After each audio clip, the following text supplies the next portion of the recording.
we are where we are today because men like Darwin were put out to proclaim a new religion, a belief system. And Darwinism takes an awful lot of belief if you want to go along with it. You also had Karl Marx, who focused primarily on class struggles as though it were a science. The theory being that each generation has creative ones within at the bottom level who would fight and pull their way up to the top. And because it similarly, or was parallel to Darwinism, he wanted to dedicate, I think, the third or fourth edition to Darwin. In fact, he said that Darwin validated the theory. They were all high Freemasons, and I'm sure they all were in on the same little act, although apparently coming from different directions. They all coordinated together to create a new view of life, society, and humanity, and purpose. And in the process, they devalued the human life to an extent where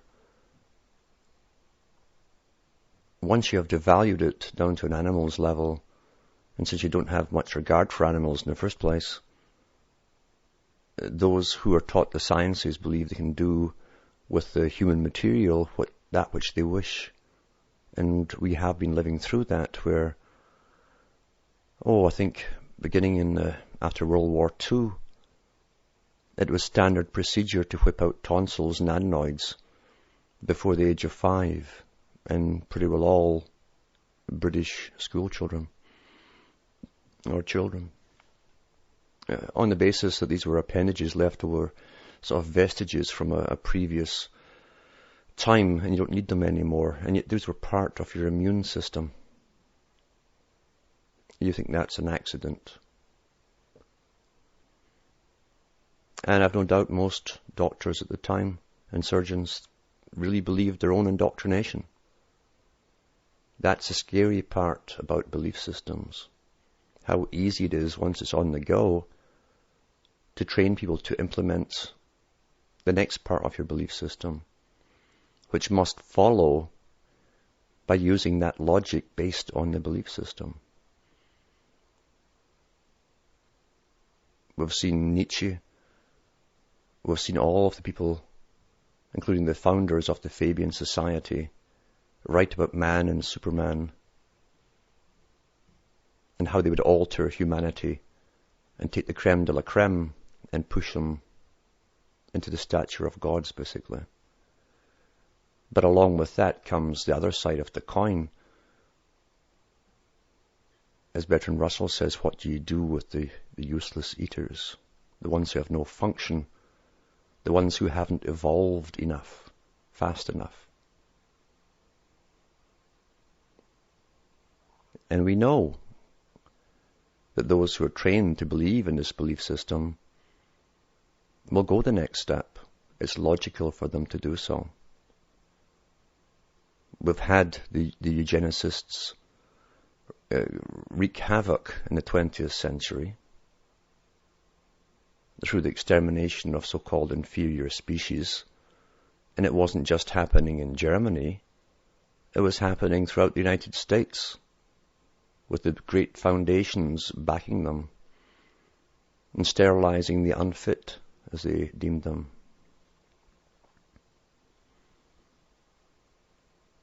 That is where the present belief system has got us, to the devaluation of human life. And it must take the next step and the next step and the next step. As long as it has that belief system, it will do so. What was then unthinkable will be done. And worse.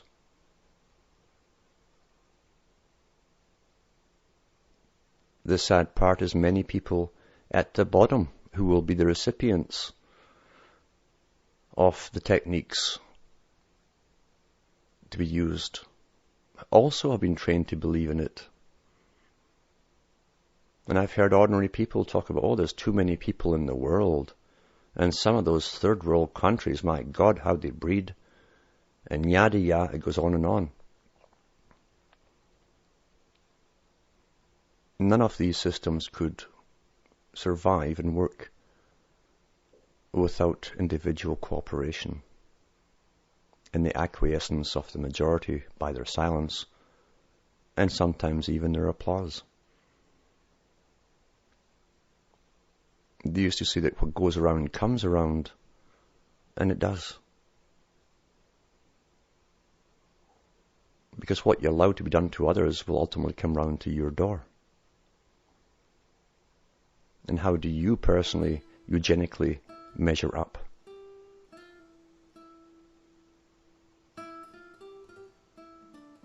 All of this, again, was discussed eons ago by other peoples.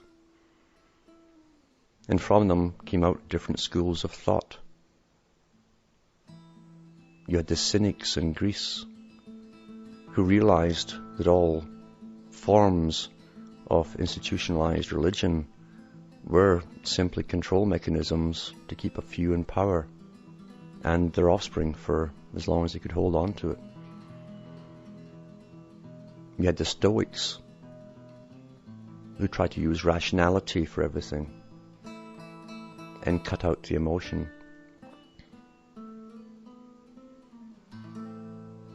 You had the Atomist groups and schools who supposedly by their brain power understood that atoms were tiny parts of matter and everything revolved around them and nothing was solid. That wasn't dreamed up by them. That was inherited from previous ages. You can't guess at that kind of knowledge. Scientifically, knowledge is supposed to come from the next experiment, the next finding, which sets you off onto the next track.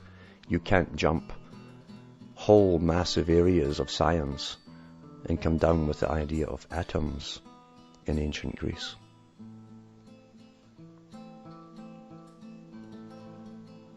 In India, a complete social structure was instituted by a people who understood how to implement it and what they were after. Where life could be so terrible for many people, and you could still train them to believe that this was natural, nothing mattered. The world was composed of opposing forces in balance, and sometimes one overtook the other for a little while, and you'd either have prosperity or poverty, famine, plagues, and warfare. You could make them almost punch drunk with this kind of idea and make them accept it.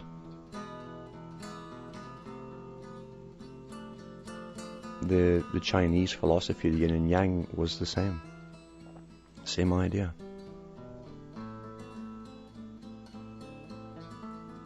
You had pantheism in various stages, a form of believing that everything was inhabited by a spirit, even a stone. And eventually that could lead a person to distraction and terror, because compulsive obsessional behavior comes in there, where you must start to appease everything when you have a run of bad luck. You must appease the stone, you must appease the tree, you must appease the sky, the clouds, the storm clouds, and appease the sun, and in comes sacrifice of some kind or another. And much of sacrifice is ritual. Even time can be sacrifice. The time that you spend going through formula of appeasement till you're tied up in bondage and you can't move because of unseen forces outside of your control. The ancient Greeks had many gods. Babylon, ancient Babylon, had many too. And yet to appease them all of them. Eventually there were so many you couldn't keep up with them, but you had to try and appease them all. Because if you didn't, there was always a fear that the gods would start fighting amongst themselves and there would be chaos.